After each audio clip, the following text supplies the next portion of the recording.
really like making the drinks using the espresso machine. There's a pattern to it, which is something that I really like. So I'm a barista, so we do register, bar drinks. We've got the drive-through, so there's all the, taking orders, handing stuff out from there. If somebody gets sick, often they go on just having to come to work because there's no system in place to try to help people if they get sick at work or they call in sick that day. And often they don't even bother to try to find someone because they don't think they'll be able to find anybody. And then I had 2 days I wasn't scheduled.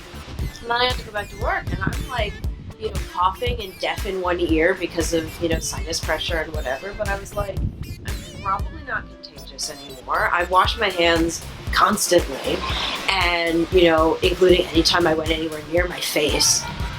But I didn't have a choice. But right now, it was great to go in, $11, wow.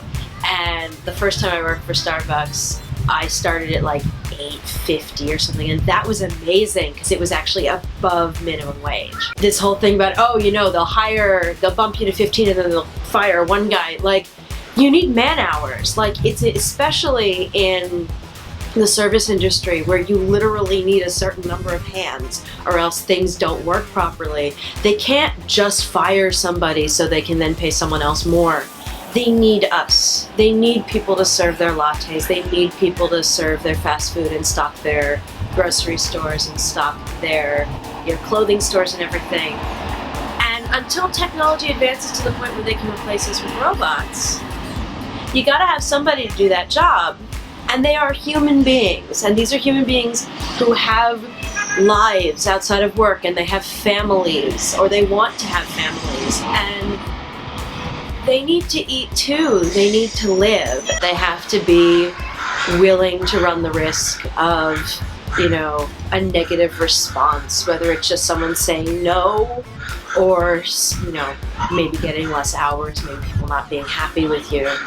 The thing that's so terrible about it though is for a lot of my coworkers, if they don't have this job, they can't pay rent, they can't feed themselves. I've got a couple of coworkers who have second jobs and some of them even work 40 hours at the other job and then work 25, 30 with us just to be able to make ends meet.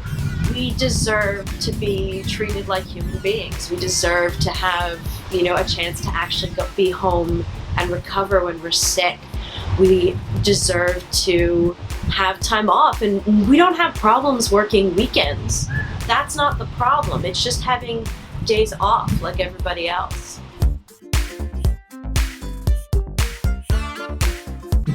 I would love to be a book reviewer and just read lots of books all day and then write about them.